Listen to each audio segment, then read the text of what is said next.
So friends, welcome to our live forex trading video. तो friends, अगर आप आज के इस वाले कॉन्सेप्ट को अगर ध्यान से समझ लिए तो आपको ब्रेकआउट या फिर ब्रेकडाउन से पहले ही पता लग जाएगा कि यहाँ से मार्केट डायरेक्ट फॉल करेगा या रिवर्स होगा। तो फ्रेंड्स, आज की वीडियो में मैं आपके साथ में शेयर करूंगा इस ट्रेड के पीछे की साइकोलॉजी और रीज़न, ताकि आप भी आगे से ऐसे ट्रैप्स में ना फंस सको। नहीं तो क्या होता है कि अधिकतर ट्रेडर अपनी ट्रेड से कॉस्ट टू कॉस्ट निकलने की कोशिश करते हैं, लेकिन जब आप मेरे बताए हुए कॉन्सेप्ट पे काम करोगे तो आपको कुछ ऐसे ट्रैप्स बनने का डर नहीं रहेगा। और मान चलिए आपका एक दो बार स्टॉप लॉस भी हिट हो गया तो भी इस आर रेशियो के हिसाब से आप ऑल ओवर प्रॉफिट में रहोगे।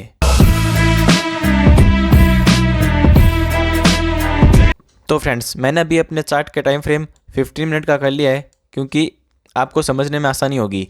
तो आप देख सकते हैं ये जो मिडल वाला लेवल है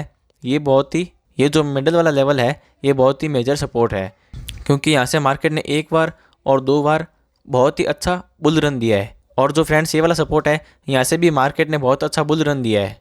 सो फ्रेंड्स, पहली बात, मैं एक ट्रेड लेने से पहले डिफरेंट टाइम फ्रेम पे जाके चेक करता हूँ कि वहाँ पे कोई ट्रैप बनने की कोशिश तो नहीं हो रही।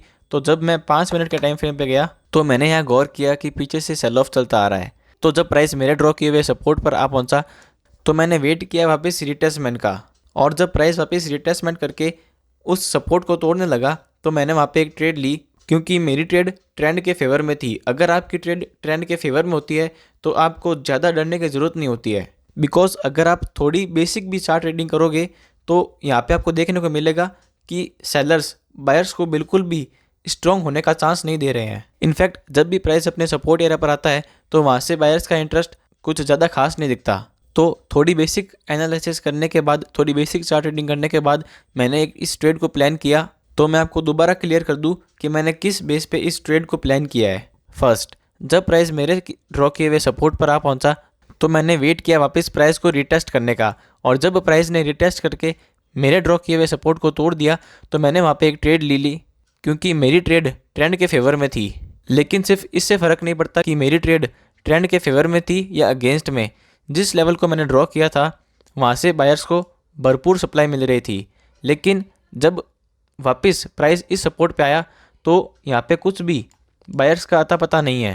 इन सपोर्ट पे बायर्स अपना बिल्कुल भी इंटरेस्ट नहीं दिखा रहे हैं, क्योंकि जो सप्लाई बायर्स को मिलनी थी वो उन्हें पहले ही मिल चुकी है। इसलिए मैंने इसके डायरेक्ट ब्रेकआउट पे 2.5 के रिस्क टू रिवॉर्ड रेशियो पर एक ट्रेड प्लेस कर दी।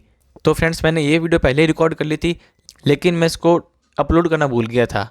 सो फ्रेंड्स, ये एक और ट्रेड है USD JPY की। आइए फटाफट से इसका भी रीज़न जानते हैं।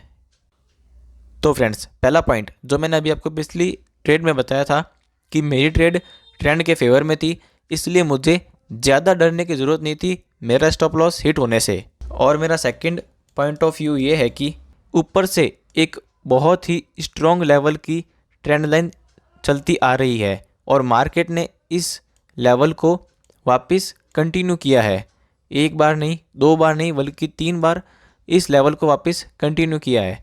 तो जब मार्केट यहाँ से एक बार सपोर्ट लेके मेरे ड्रॉ किए हुए सपोर्ट एरिया पर आया तो मैंने यहाँ डिसाइड कर लिया, चाहे इसका ब्रेकआउट हो या ब्रेकडाउन, मुझे यहाँ दोनों साइड पे ट्रेड लेनी होगी। बिकॉज इसका रीज़न ये है कि अगर बायर्स ने इतनी स्ट्रॉन्ग ट्रेंड लाइन को तोड़ दिया तो वहाँ से भी मार्केट एक अच्छा मूव दे सकता है, और अगर मार्केट ने इस इंपॉर्टेंट लेवल को वापस रीटेस्ट करके अगर ब्रेकडाउन कर दिया तो मार्केट वहाँ से भी एक अच्छा मूव दे सकता है। तो फ्रेंड्स, मैं आपको यहाँ पे आके एक प्रो टिप देना चाहता हूँ कि आप चाहे इंडियन स्टॉक मार्केट में ट्रेड करो चाहे फॉरेक्स मार्केट में, मैं आपको एक बात कहना चाहता हूँ कि अगर आप ट्रेड करो, आप दोनों पॉइंट ऑफ व्यू से ट्रेड करो कि अगर मैं यहाँ पे एक बायर हूँ तो मेरा क्या पॉइंट ऑफ व्यू होगा, और अगर मैं यहाँ पे एक सेलर हूँ तो मेरा क्या पॉइंट ऑफ व्यू होगा, जैसा कि मेरा इस ट्रेड में था।